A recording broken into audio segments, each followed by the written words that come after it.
Japan's bond market just sent another warning signal, and this time, investors around the world are paying attention. Japan's 10-year government bond yield has climbed to around 2.85%, while the country's 30-year bond yield is now approaching 4%. For a market that spent decades under ultra-low interest rates, that is a major shift. And here is why this matters far beyond Tokyo. If Japanese bond yields keep rising, global investors have to rethink where they put their money, how attractive U.S. bonds really are, and what happens to currencies and borrowing costs around the world. That puts the Federal Reserve in an interesting position. The question is not simply whether Japan's bond market is under pressure. The bigger question is whether rising global bond yields could eventually make the Fed's policy choices much harder, especially at a time when markets are already watching inflation, interest rates, and the dollar. And while all of this is happening, gold has pushed back above $4,400, while silver remains dramatically higher than it was a year ago. So, could Japan's bond market become another piece of the puzzle behind the next major move in gold and silver? That is what we are going to break down today. If you're interested in money, investing, gold, silver, the economy, and the forces moving global markets, subscribe to Money Insiders and like this video. Because what looks like a bond market story in Japan could have consequences far beyond Japan, and understanding that connection is what matters most. Let's start with what is actually happening in Japan and why global investors are watching its bond market so closely.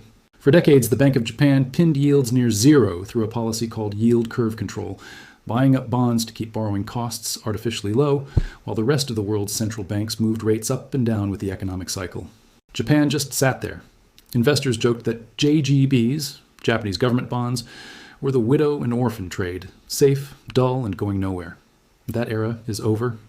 The Bank of Japan abandoned yield curve control back in 2024, and since then, it has been quietly and steadily pulling back its bond purchases, cutting its monthly buying nearly in half. When a central bank stops buying as many bonds, nobody else steps in to fill that gap, yields rise. That's not speculation. That's basic supply and demand playing out in real time. And rise they have. Japan's 10-year bond yield touched levels not seen since 1996. Its 30-year bond is trading near its highest point on record. And in January, in a single session, the 40-year JGB yield broke above 4% for the first time since that bond was even introduced back in 2007. While the 30-year saw its biggest one-day jump since 1999. Traders described it as pure chaos. What's remarkable is how little it actually took to trigger that kind of move.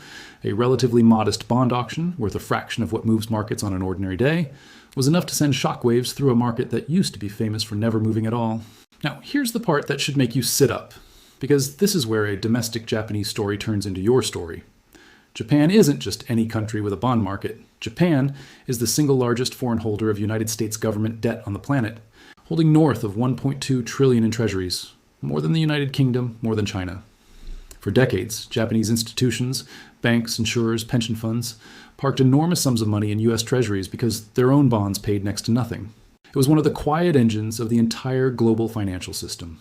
Japan saves, Japan sends that money to America, America gets cheap financing for its enormous debt load.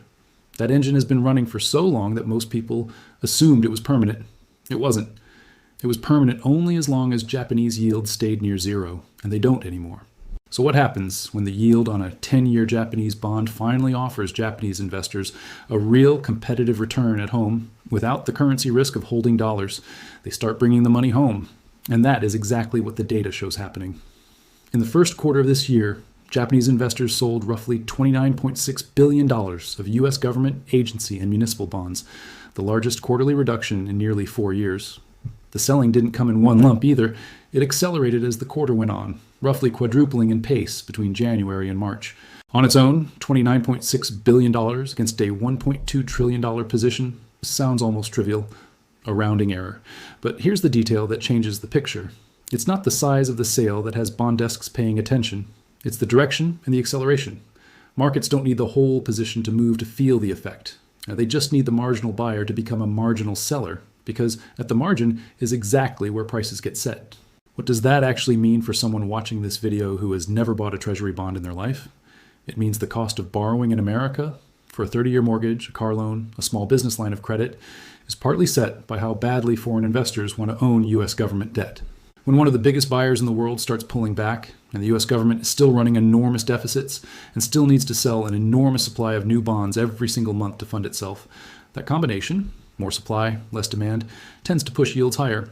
Some economists at TD Economics have estimated that a sustained Japanese pullback could add somewhere between 20 and 50 basis points to the 10-year Treasury yield. That's not a dramatic sounding number until you remember that even a small, sustained rise in long-term yields ripples directly into mortgage rates, auto loan rates, and the interest the government itself pays on its own debt. Money that then has to come from somewhere, usually taxes or more borrowing. But this is where the story gets more interesting, because Japan's bond stress isn't happening in a vacuum. It's colliding, almost by coincidence, with a genuinely uncertain moment for the Federal Reserve itself. And this is the part most casual coverage of the Japan story completely misses. The Fed has not cut interest rates a single time in 2026. The benchmark rate has sat at 3.5% to 3.75% for months. And under new Fed Chair Kevin Warsh, the tone out of Washington has actually shifted more hawkish, not less. Reports have suggested Warsh is prepared to raise rates further if inflation readings run hot, and oil prices, pushed up by tension around the Strait of Hormuz and the broader conflict involving Iran, have been feeding exactly that kind of inflation pressure. At one point recently, swaps markets were pricing in better than even odds of an actual rate hike at the Fed's September meeting. Sit with that for a second.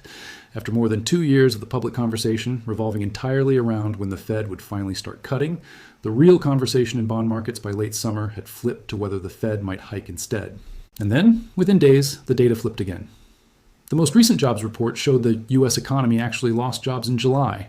A contraction, not just a slowdown, even as the unemployment rate ticked down, a combination that itself tells you the labor market is behaving strangely, not healthily. That single report was enough to send silver surging and to pull Treasury yields back down because traders immediately began unwinding their bets on a Fed hike. This is the contradiction sitting at the center of the entire story right now. Inflation pressure from energy prices is pulling the Fed toward higher rates, while a visibly weakening labor market is pulling it toward lower ones. The Fed is being pulled in two directions by its own economic data at the exact moment a structural, foreign, and largely uncontrollable pressure, Japan's bond market, is pushing U.S. yields higher, regardless of what Washington decides to do. This is where the historical record becomes useful, because Wall Street has actually been here before, just with a different foreign buyer. Back in 2022 and 2023, watchers of the bond market spent a lot of energy worrying about China reducing its Treasury holdings for geopolitical reasons. China did trim its position, and yields did feel some effect. But China's total holdings were smaller than Japan's, and China's motivations were widely understood to be strategic rather than purely economic. What's happening with Japan today is different in kind. Japanese institutions aren't selling treasuries to make a political statement. They're selling because, for the first time in a generation, they can finally get paid a real return without leaving their own currency. That's not geopolitics, that's math. And math tends to be a far more durable, far less reversible force than politics, because it doesn't change when the news cycle changes. It only changes when the yields themselves change. Now here's the overlooked detail that deserves its own moment, because it complicates the simple version of this story that you'll see in a lot of financial media. Not everyone agrees that Japan pulling back automatically becomes a crisis for America. Some strategists have pointed out that as domestic Japanese yields become genuinely attractive, some of that Japanese capital doesn't necessarily flee U.S. assets entirely. It may simply become pickier, rotating towards shorter duration treasuries instead of long ones, or diversifying rather than dumping. There's also the reality that Japan still holds $1.2 trillion in U.S. debt, and a country doesn't unwind a position that large overnight without inflicting damage on its own reserves and its own currency in the process. The yen would likely strengthen sharply if Japan repatriated aggressively, which would hurt Japanese exporters, a politically painful outcome for Tokyo. In other words, Japan has its own reasons to move carefully. This isn't a country trying to blow up the U.S. bond market. It's a country responding rationally to finally having attractive options at home, doing so in a way that happens to have consequences for everyone else. So where does gold and silver actually fit into all of this? This is the part of the story that ties everything together, and it's worth slowing down for. Gold has been trading near $4,400 an ounce, up roughly 31% over the past year, and it recently touched a 2-month high even as the U.S. dollar firmed and Treasury yields ticked up, which is unusual, because gold typically struggles when yields rise, since bonds start competing more effectively with a metal that pays no interest at all. The fact that gold climbed anyway tells you something important. Demand, not just interest rates, is what's setting the price right now. Central banks, especially China's, have been steadily adding to their gold reserves, roughly 20 tons in July alone, the largest monthly increase in years. That's not retail investors chasing a headline. That's institutions and governments quietly repositioning, the kind of buying that tends to reflect a longer-term view about currency stability rather than a short-term trade. Silver's move has been even more dramatic. It's more than doubled in price this year, at one point posting year-over-year growth above 170%, and it surged again after that weak July jobs report, briefly touching levels not seen in weeks. Part of that is the same monetary policy story driving gold. A weaker dollar and falling rate hike expectations make non-yielding metals more attractive. But part of it is something gold doesn't have. Silver is also an industrial metal, consumed heavily in solar panel manufacturing and electrical grid expansion, and Chinese imports of silver-bearing ore jumped more than 60% year over year in June. So silver is being pulled higher by two separate forces at once, investors treating it as a monetary hedge, and manufacturers who genuinely need the physical metal for expanding energy infrastructure. When both of those demand sources rise together, the price tends to move faster than either one alone would explain, which is part of why the gold to silver ratio, a measure of how many ounces of silver it takes to buy 1 ounce of gold, has been compressing sharply, a signal that traders read as silver reasserting itself after years of being the quieter, more overlooked metal.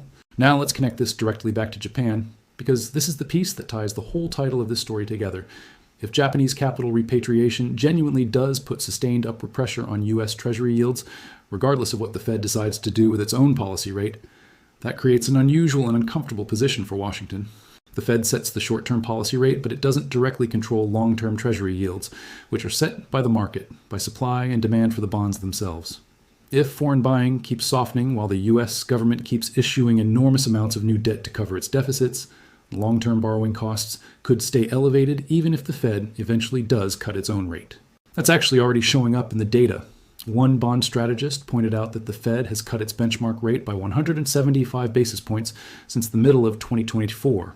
Yet the 10-year Treasury yield has only fallen by around 35 basis points over that same stretch, while the 30-year yield actually touched 5%. The opposite of what textbook economics would predict when a central bank is easing policy. His conclusion was blunt. The bond market is shouting something that the policy rate isn't reflecting. This is the reality check the title is really asking about. Is Japan's bond stress the Fed's escape route? Some kind of external event that lets the Fed cut rates while blaming global conditions rather than domestic weakness, giving Washington political cover for an outcome it already needed? Or is it closer to the opposite, a structural headwind that could actually box the Fed in, keeping long-term borrowing costs elevated no matter what the Fed chooses to do with short-term rates, because the real fight over yields is increasingly happening overseas, out of the Fed's direct control? Both interpretations are being discussed seriously by analysts right now, and neither one is a settled fact. What is clear is that global bond markets are now more intertwined and more capable of overriding a single central bank's intentions than most people watching from the outside realize. There's another angle to this that often gets overlooked entirely, which is what this means for ordinary people rather than institutions. If you're a homeowner with an adjustable mortgage, or someone planning to buy a house in the next year or two, a sustained rise in long-term Treasury yields translates fairly directly into higher mortgage rates, because most U.S. mortgage pricing tracks the 10-year Treasury far more closely than it tracks the Fed's short-term policy rate. If you're a saver, higher long-term yields can actually work in your favor through better returns on bonds and certain savings products, even while stock market valuations feel pressure from the same rising rate environment. If you're a retiree living off a fixed income portfolio, this tug-of-war between Japan's bond market and the Fed's next move is arguably more relevant to your monthly income than almost anything happening in the stock market. And if you're someone who has been watching gold and silver climb and wondering whether you missed the move, the honest answer, based on the evidence, is that the forces driving those prices, central bank buying, industrial demand, currency uncertainty, and genuine doubt about how this bond standoff resolves, don't appear to be resolving anytime soon. That doesn't mean prices only go up from here. Markets that move as fast as silver has this year are also capable of sharp pullbacks, and anyone considering precious metals should think about position sizing and their own risk tolerance rather than chasing a headline. It's also worth being honest about what we don't know, because a responsible read of this story requires admitting the uncertainty rather than papering over it.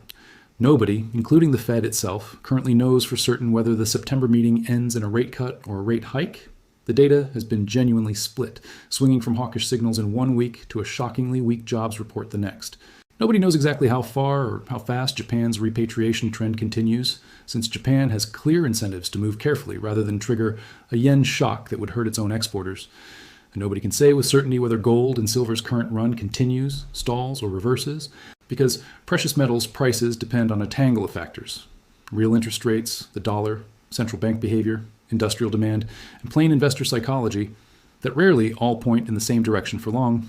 What we can say, based on the verified data, is that the relationship between Japan's bond market and America's own borrowing costs has become tighter and more consequential than it's been in decades, that the Fed is navigating an unusually contradictory set of economic signals heading into its next major decision, and that gold and silver have both been behaving in ways that suggest sophisticated buyers, central banks, institutions, industrial users, are treating this uncertainty as a reason to hold hard assets rather than avoid them.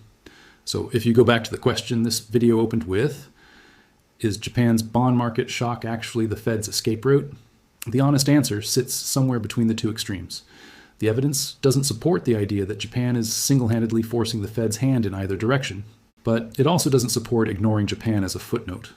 What the data actually shows is a global bond market that has quietly become far more interconnected than most investors assume, where a policy shift in Tokyo can move borrowing costs in America, regardless of what happens in the Fed's own boardroom, and where gold and silver are increasingly being priced not just for what the Fed decides next month, but for a much longer, messier story about who is buying government debt, who is selling it, and what happens to the dollar's role in the world if that balance keeps shifting.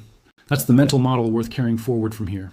Watch the Fed's decisions, but don't watch them in isolation. Watch what Japan does next, watch what the next jobs report says, and watch how gold and silver respond to both, Mohara, because right now, those three threads are more tightly wound together than almost anyone outside the bond market has fully appreciated.